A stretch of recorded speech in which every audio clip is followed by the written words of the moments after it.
The ice screamed. Endurance lurched. What if survival meant surrendering your ship? Shackleton's jaw set against the polar wind, the horizon a blank sentence waiting to end him. One command could save 27 lives, or erase his own legend.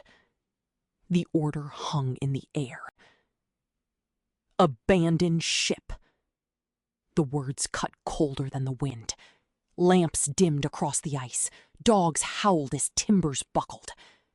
Dreams of crossing a continent collapsed into the hiss of snow. Yet in defeat, a vow. No man would be lost on his watch, whatever it demanded. Before the ice, there was restlessness. A boy from County Kildare, raised beneath grey London skies, found the sea more honest than classrooms. Merchant decks hardened him. Storms taught economy of words, and the weight of silence when decisions fail men. The world burned for poles. Flags, fame, and funding collided on maps as blank as promise. Scott courted science, Amundsen precision.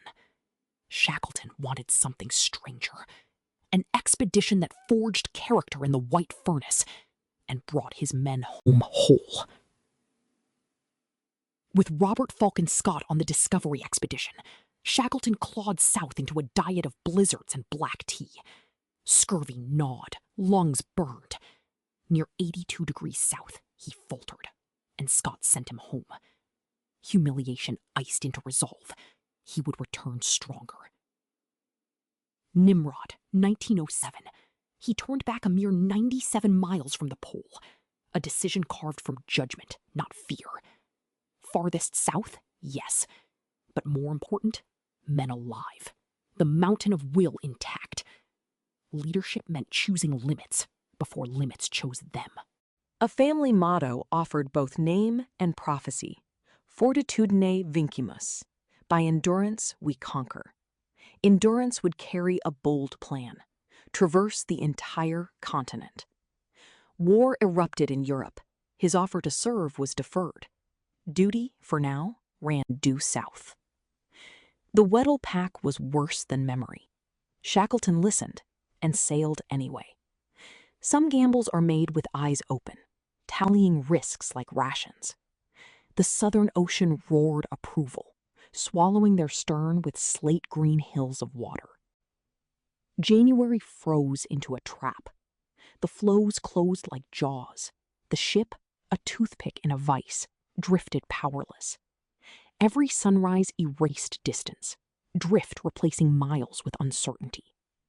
They were in the hands of weather, will, and a universe without pity.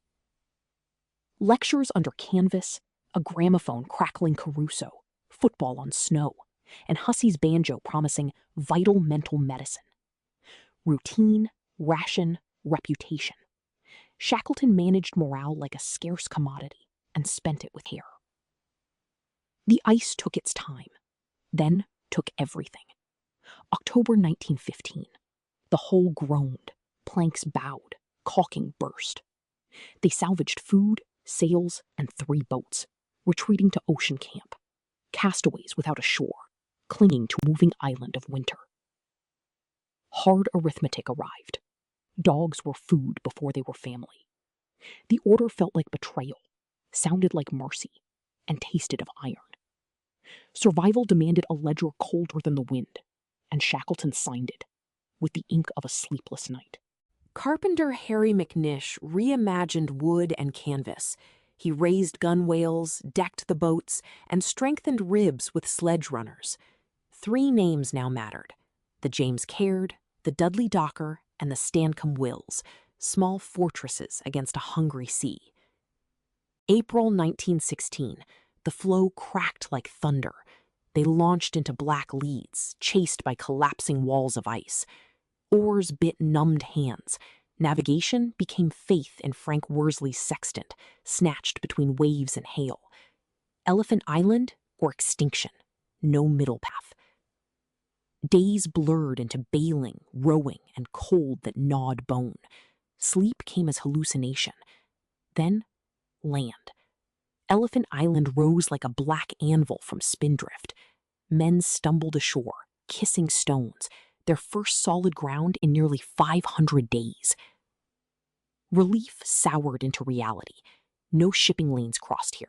The world was at war, and their island a rumor in the gray. If rescue wouldn't come, Shackleton would fetch it. The question was how to turn a lifeboat into a lifeline across an ocean. 6 would go.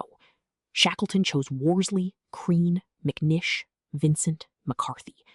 The James Caird, barely 22 feet, would face 800 miles of the worst water on Earth. Farewells were brief. Promises, longer. Hold on, I'll come. The Southern Ocean met them with walls of water. Worsley read stars between storm curtains. Crean bailed as if emptying fate. Shackleton steadied minds and course. McNish's deck kept the sea at bay. Speed was survival. Drift, a sentence. They rode a hurricane, plastered in ice, hands blistered raw. At night, the boat seemed to hover on black cliffs of water. The compass quivered. Prayers shared space with curses. Somewhere ahead, a speck called South Georgia waited, with cliffs and salvation. 2 weeks and 1,000 heartbeats later, cliffs rose through fog. They crashed into King Haakon Bay, safe enough to collapse. Fingers wouldn't obey. Voices rasped to whispers. Warmth came from blubber flames, and the knowledge that land still held mercy. The whaling stations lay on the far side, across an interior no man had crossed. Improvised crampons of screws and nails, 50 hours of marching, and a rope of faith bound 3 men. They walked into a map that didn't exist and wrote it with footsteps. They descended into whistles and boiler smoke. At Stromness, gaunt men in rags asked for the manager. Whalers stared as if ghosts spoke English. When the name came, Ernest Shackleton, the room paused, then moved as if history had kicked the door open. Rescue would not yield easily. First the southern sky, then other ships, rebuffed by ice, by weather, by the strict economy of luck.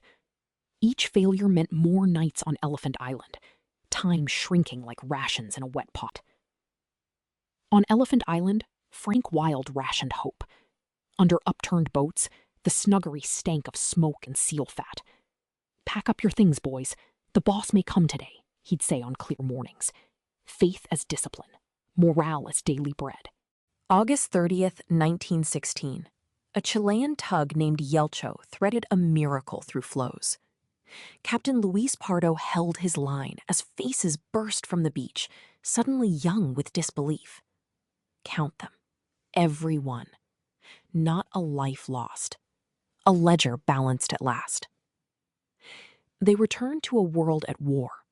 Newspapers printed miracles between casualty lists. Applause competed with artillery. Shackleton found himself both celebrated and sidelined, their epic eclipsed by a continent ablaze far to the north. Debt nagged. He lectured, wrote, and briefly served in northern assignments. But the compass in his chest swung south. Plans thickened like fog. Another voyage, another map to redraw. The restlessness of a man whose horizon refused to stay put. The quest nosed south with ambitions bigger than its engines. At Greatviken, dawn found Shackleton pale, breath shallow. A heart gave out where his legend began. He was 37 at the Nimrod, 47 now, buried beneath sub-Antarctic grass. What did he carry that others dropped? Optimism as tool, sincerity as fuel, and a willingness to spend himself to buy his men another sunrise. He bent rules, and sometimes people, yet he prized their lives above his plans. That calculus changed history. Boardrooms would someday borrow his playbook. Pick character, make purpose visible, keep humor dry, hope loud, and promises louder. Yet case studies miss the quiet nights, the fear he swallowed so others could sleep. Leadership is a private storm. A century later, endurance surfaced from myth to memory. In 2022, cameras found her intact, nameplate bright under black water. The ice had crushed, but not erased. The ship still pointed north, as if keeping faith with a promise kept long ago. In the end, conquest meant not planting flags, but ferrying souls from despair to dawn. The ice remembers everything: the crack, the command, the footsteps over mountains. What endures is not a route across Antarctica, but a route through fear.